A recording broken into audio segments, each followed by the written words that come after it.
today I thought I would combine them to talk about how you can use consistency to help you compete with superior basketball talent. But let me define talent real quick so we're all on the same page. See, a lot of when I would watch TV, like sports debate shows on TV, the big sports shows on TV, whenever they're discussing sports, often even like former players of those sports would confuse the term talent with either ability or skill. They would use the word talent when referencing skill or ability. My thing is, that's confusing because they're not one and the same. Talent leads to skill. Talent leads to ability, but talent is very own, like on its own, separate from those two. Talent is being born with the propensity to learn that skill or that ability faster than the average or most other players. And I have always been fascinated with talent because having talent, being born with it, is like hitting the genetic lottery. It's completely out of your hands. And if you happen to be talented, it's like being born with and hitting the skill or ability lottery. And I often reference on this channel how this channel is applicable to every basketball player, but it's meant more so for those of us, definitely me included, the players who we don't consider ourselves to have the same amount of like average talent that you would find in your average basketball gymnasium or park. Because I was born with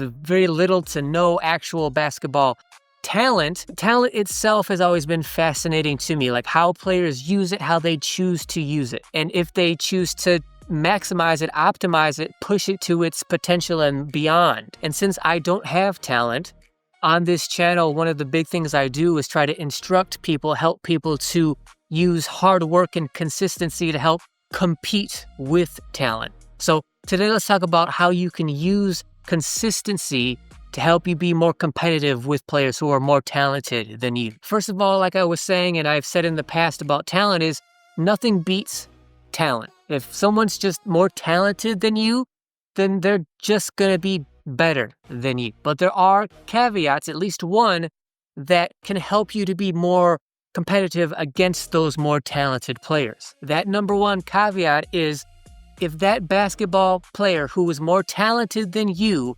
if he does not try, if he gets lazy, if he doesn't take you seriously, if he takes you too lightly, that basketball player now has left an opening for you to be much more competitive with them and maybe even to overcome them and beat them. For newer, younger players, that's something that you will probably encounter fairly often, which is players that are intermediate or higher, when they encounter newer, younger players, they don't take that beginner seriously because that beginner just isn't a threat to them yet on the basketball court. So when those more talented basketball players see a beginner basketball player, they think to themselves, I don't have to try as hard, play as hard, use my talent as much because this player who is obviously clearly inferior to me in terms of basketball talent, skill, ability, I don't have to try as hard because they're not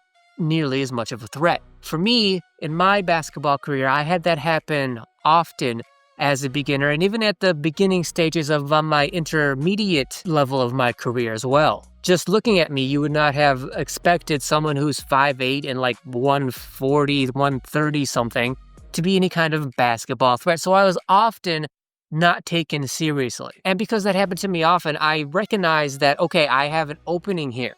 These better basketball players who one of the major reasons why they're better is because they're more talented than me. They're giving me an opening to hang with them, to be able to actually compete with them because they're not taking me seriously because they know I'm not as talented of a basketball player as they are. And since they're giving me that opportunity, I want to take full advantage of it, the very best I can. This is an opportunity that I don't get all the time, but when I do get it, I want to take advantage of it, especially because probably once I become a better basketball player, a more formidable basketball player, my reputation hopefully spreads that I actually am a decent player that you have to take seriously.